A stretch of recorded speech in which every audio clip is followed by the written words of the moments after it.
जय श्री राधे कृष्ण। अथ चतुर्दशो अध्यायः।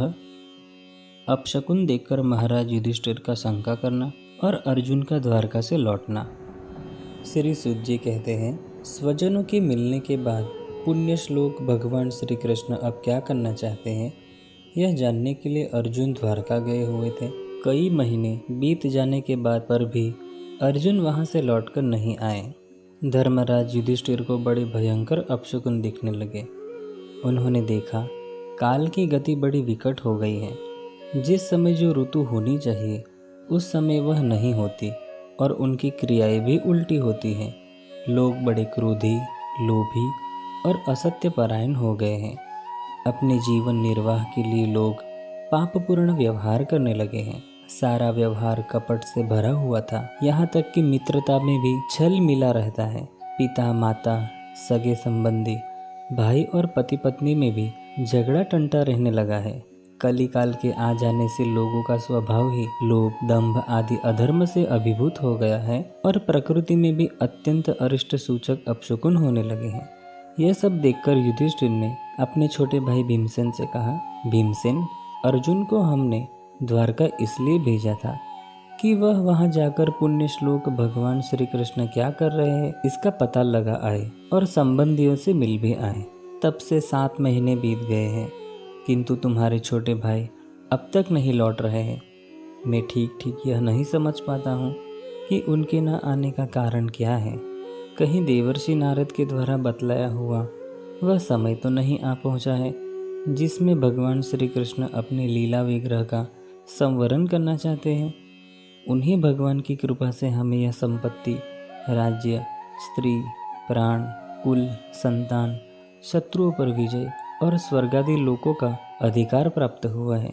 भीमसेन, तुम तो मनुष्यों में व्याघ्र के समान बलवान हो।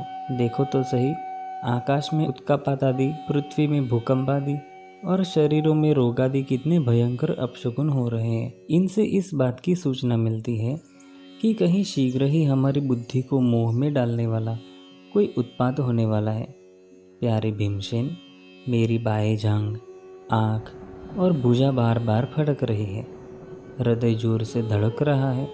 अवश्य ही बहुत जल्दी कोई अनिष्ट होने वाला है। देखो, यह सियारिन उदय होते ही सूर्य की ओर मुंह करके रो रही है। अरे, उसके मुंह से तो आग भी निकल रही है। यह कुत्ता बिल्कुल निर्भय सा होकर मेरी ओर देखकर चिल्ला रहा है। भीमसेन, गौ आदि अच्छे पशु मुझे अपने बाएं करके जाते हैं और गधे आदि बुरे पशु मुझे अपने दाहिनी कर देते हैं।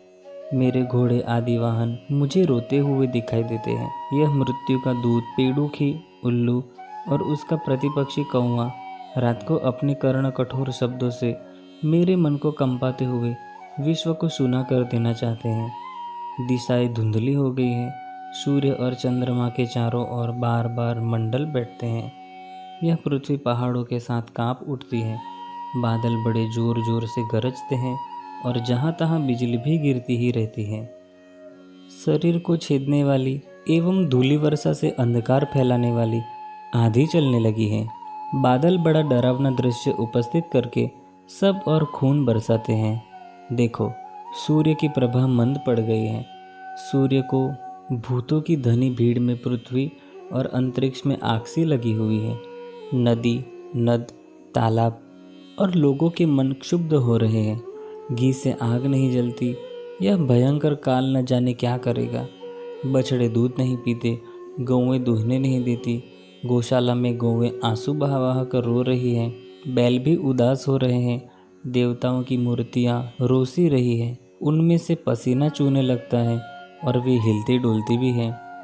भाई, ये देश, गांव, शहर, बगीचे, खाने और आश्रम श्रीहीन और आनंद रहित हो गए हैं। पता नहीं ये हमारे किस दुख की सूचना दे रहे हैं।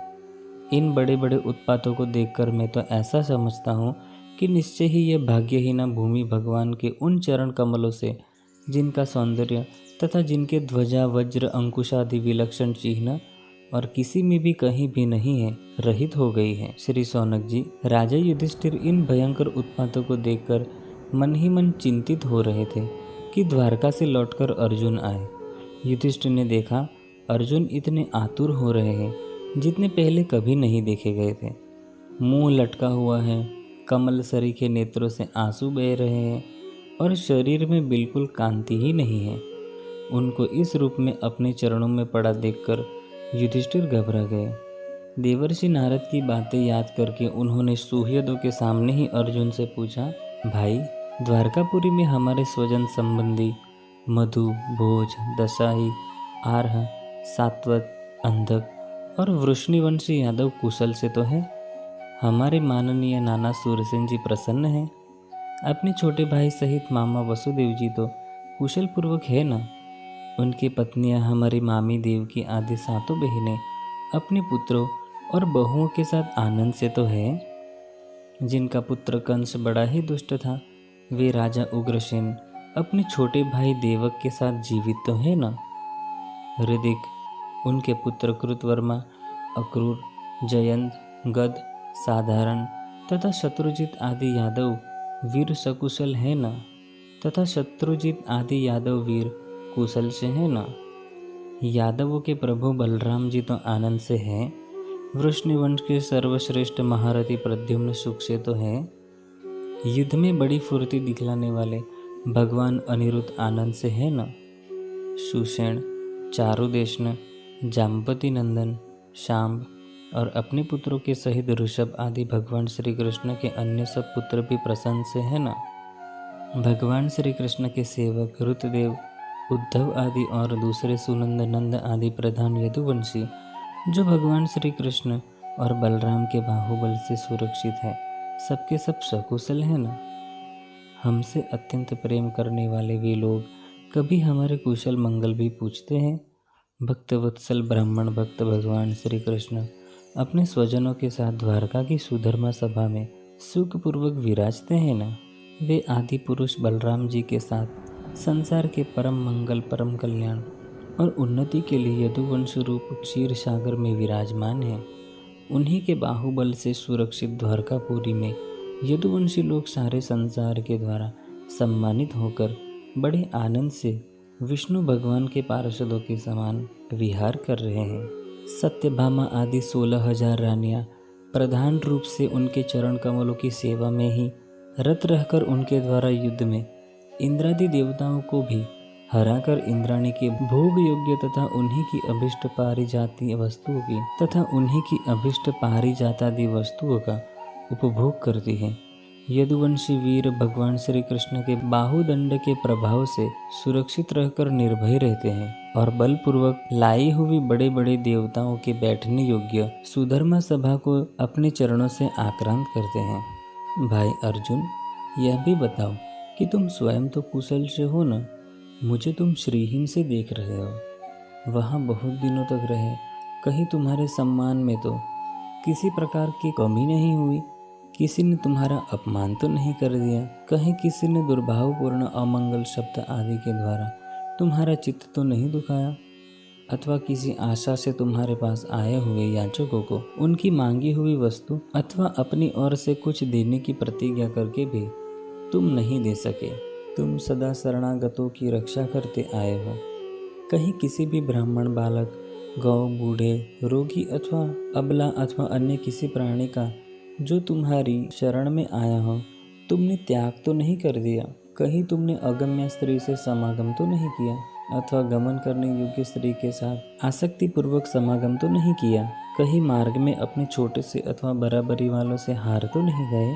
अथवा भोजन कराने योग्य बालक और बूढ़ों को छोड़कर तुमने अकेले ही तो भोजन नहीं कर लिया? मेरा विश्वास है कि तुमने ऐसा कोई निंदित काम तो नहीं किया होगा जो तुम्हारे योग्य न हो न हो अपने परम प्रियतम अभिन्न हृदय परम सुहृद भगवान श्री कृष्ण से तुम रहित हो गए हो। इसी से अपने को शून्य मान रहे हो। इसके सिवा दूसरा कोई कारण नहीं हो सकता जिससे तुमको इतनी मानसिक पीड़ा हो। इति श्रीमद्भागवते महापुराणे पारमहंस्यां संहितायां प्रथम स्कंदे युधिष्ठिर वितर्को नाम 14 अध्यायः। अथ 15 अध्यायः कृष्ण वीरः व्यथित पांडवों का परीक्षित को राज्य देकर स्वर्ग सिधारना। इसे हम कल देखेंगे।